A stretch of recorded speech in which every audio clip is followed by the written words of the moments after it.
Hello Capricorn, thank you for visiting my channel, J-Star Tarot Queen Tarot. And this is going to be your reading for November 2019.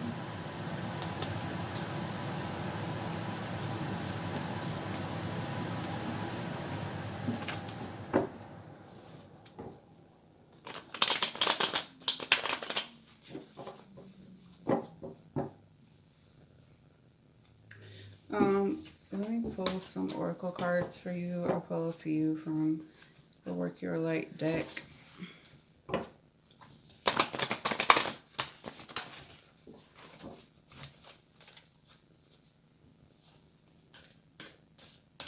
hope that you are doing okay from the retrograde. It's pretty intense.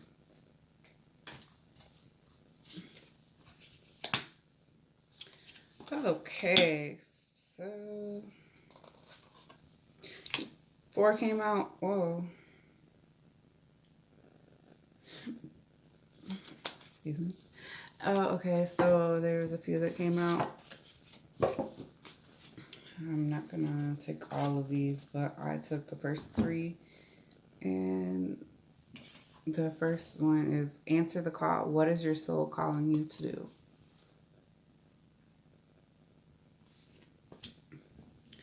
Deep replenishment. Retreat, rest, be held. Take a break. A life's work, not a season. Get off the treadmill.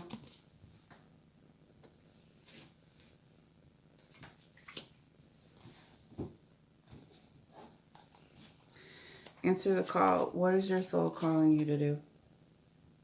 Let me see.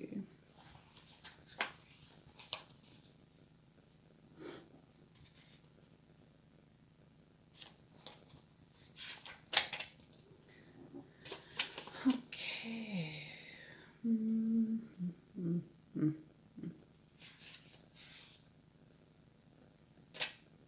Okay, 36.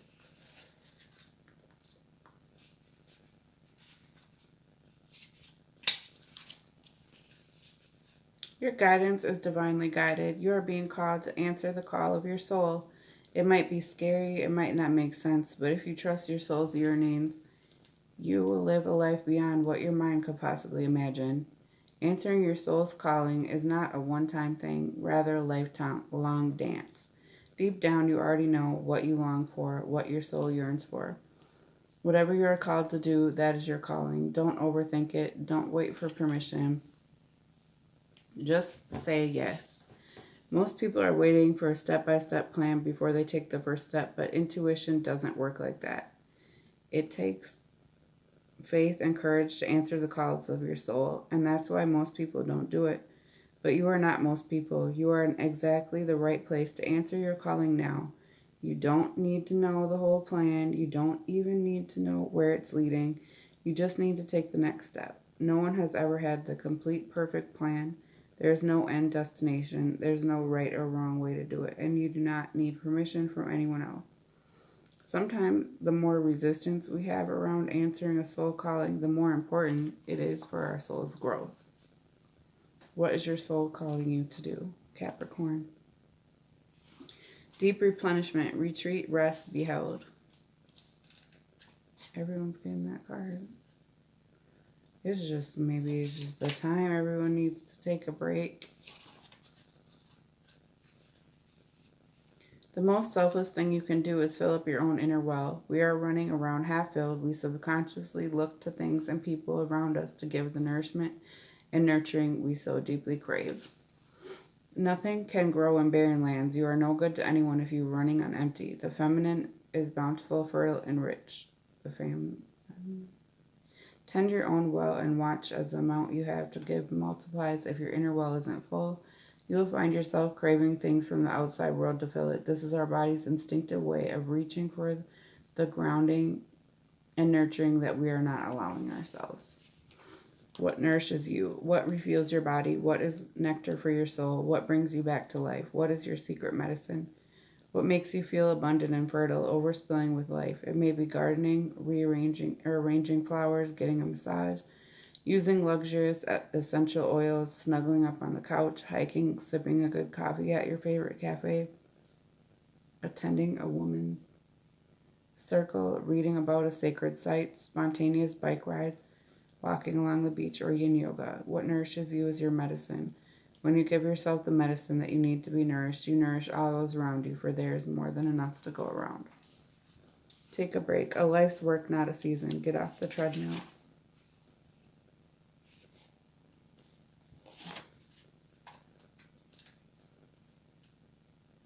It's okay to take a break and enjoy your creations, to take a moment from your busy schedule to get off the treadmill of life, to appreciate and acknowledge all that you have created, achieved, released, or experienced before rushing on to the next thing, to be in the moment and enjoy where you are, to take a breath and regather your mind, body, and spirit, to recollaborate, appreciate, and celebrate, to decide on what you really want to experience next. If you take a moment, you are not going to miss out. Perhaps you have just completed a big project, manifest something significant in your life, release an old way of being, or just been burning the candle at both ends. Now is the time to take some time out before rushing into the next thing. You did it. Enjoy yourself and recollaborate. Go on vacation, book a massage, take long walks in nature, go away for a rejuvenating weekend to recharge and replenish. Take a break and breathe. That's nice. That was good. Okay. See. Queen of the Moon Oracle. Let's get some in there.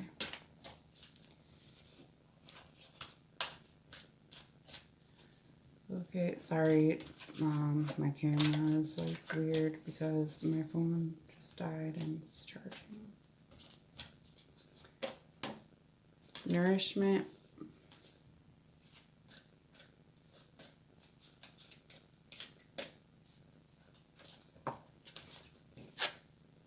Extremes.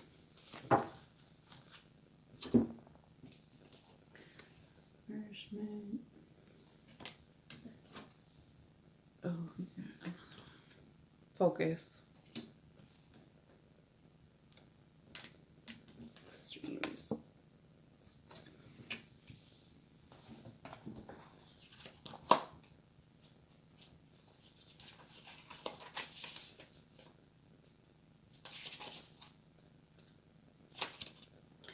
Choose to nourish your mind, body, and spirit. Feed your values. When you are jealous or envious, it is a sign of what you are actually hungering for. Pay attention to your health. I choose to nourish myself. All of us have a set of values that are as individual as our fingerprints. Sometimes we aren't sure what they might be if asked, but unconsciously we know. How do we know? Because of our values are not being met or lived, we rebel. We get angry, sad, depressed, irritable, or stuck. Or we take the chaotic choice in our decision making. And commonly our relationships and life are not harmonious. An example of this might be someone who has a strong value of honesty being asked to manipulate the truth every day in a sales job, or someone who highly values peace being surrounded by loud, drama-filled people who are just opposite of peaceful. Meeting our values and living by them is a sure way to nourish our being. We feel more complete and fulfilled if we are able to do that. Additionally, it probably is an exaggeration to say that the Western world is obsessed by food for the wrong reasons. Food is often used as a pain relief, with many people overeating due to anxiety or pain. Food becomes a diversion rather than something that is nourishing or even simply enjoyable. Learning to nourish bodies purely to give them what they really need is the key to mental and physical health. Focus.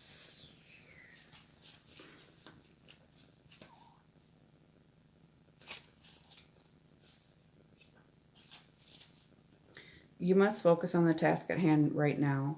There's no room for a scattergun approach. Put on the blinkers and do not listen to gossip or negative people. If you make a mistake, it is your own mistake to make.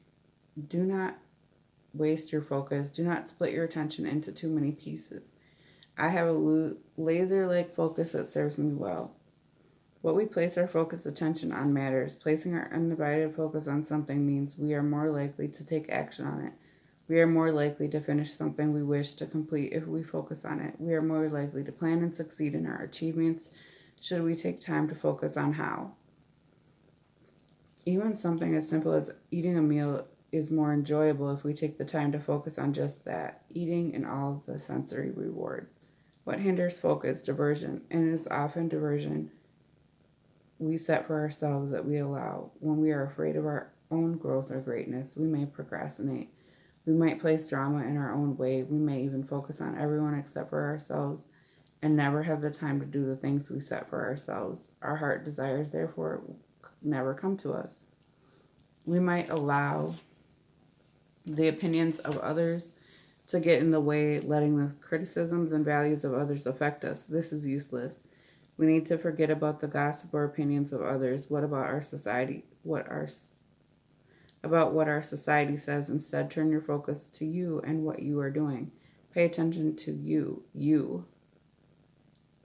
You pay attention to yourself.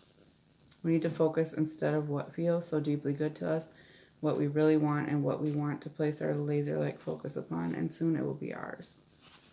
Extremes.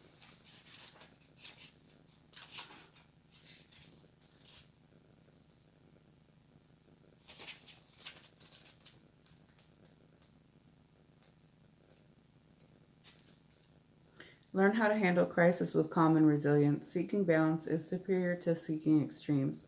There are better ways to handle conflict than rage and outrage. There may be someone who seeks to disrupt your business or life in some way. This too, shall pass. I handle extremes with grace, yet I seek balance in all things. Most of us have experienced extremes of weather, boiling hot days, or freezing of snow and ice. You certainly know you are alive because the sensation can be so overwhelming or stressful on the body. The hot moon appeared to the hottest time of the year, where the days were longest and the rains less frequent. Similarly, we can experience extremes in life: death, jobs, losses, relationship breakdowns, true fears, being conflicts, booms and busts, and yet this is life. Our situation can change quickly for better or worse. The hot moon challenges us to build our resilience and reserve a wisdom and calm for those times when things are at their extreme. It reminds us that developing grace under pressure is worth its weight in gold, and that even these extremes in time will pass. Okay. Alright, so let's do the reading here.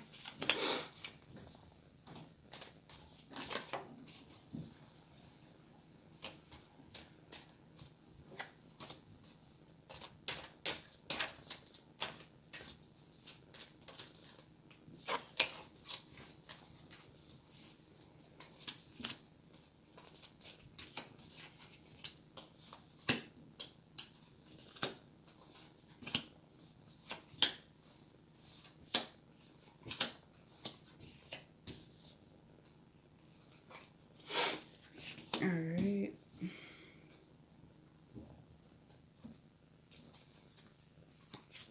Where you are now is the Seven of Cups. So you have many options. Seven of Cups options. Your challenge is the Moon. Secrets. This is also like Pisces card.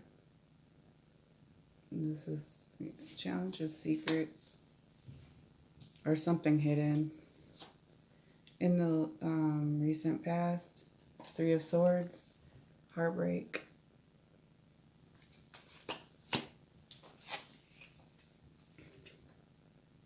Your focus is on the Tower. This is also a Scorpio card. But this can mean like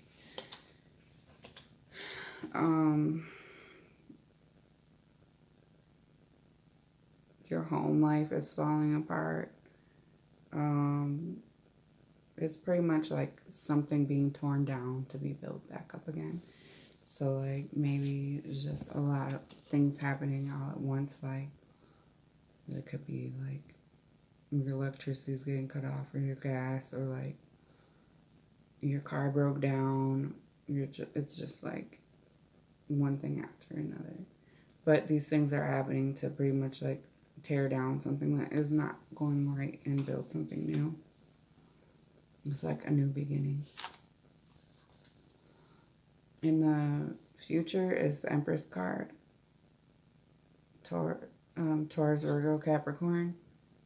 She's pregnant, so could be like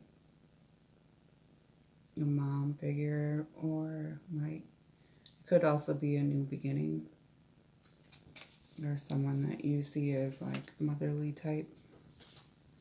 Okay, the Eight of Swords in reverse is your strength.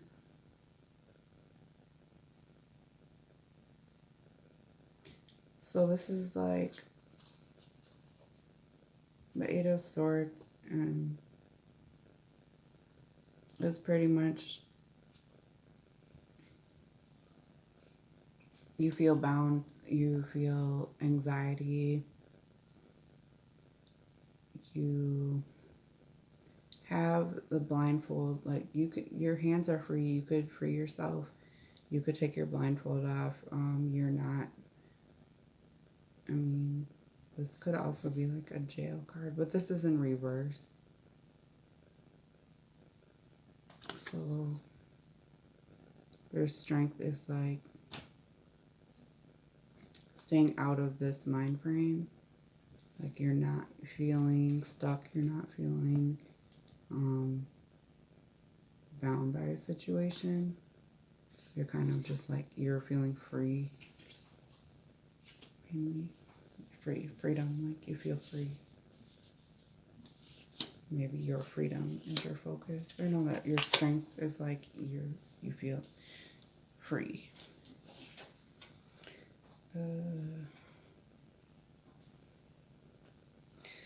The advice is a Devil card.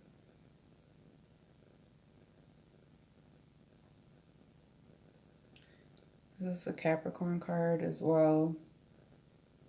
Could just be like yourself, like thinking about yourself.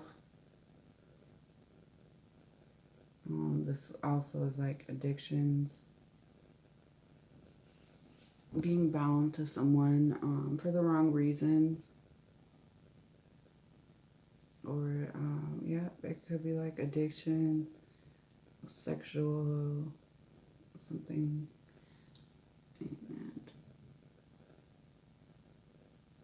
And like anything that is keeping you tied to it for the wrong reasons.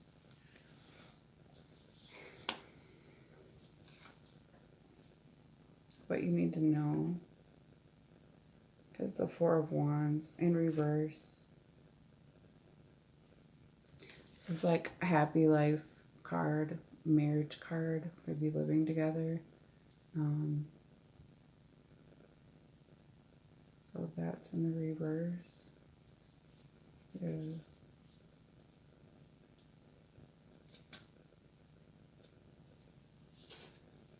Your hopes and fears are the Lovers. This is Gemini, Aquarius, Libra card.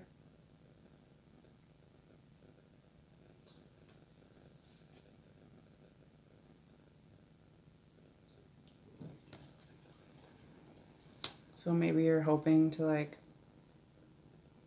be in a soulmate situation.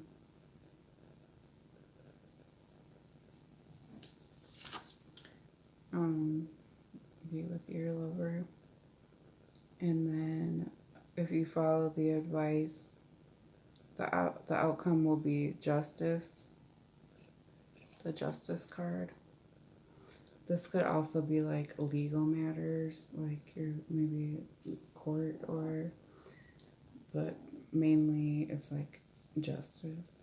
Like you'll be getting justice. Thank you, Capricorn. Have a great rest of your November, and we'll see you back in December. Happy Thanksgiving.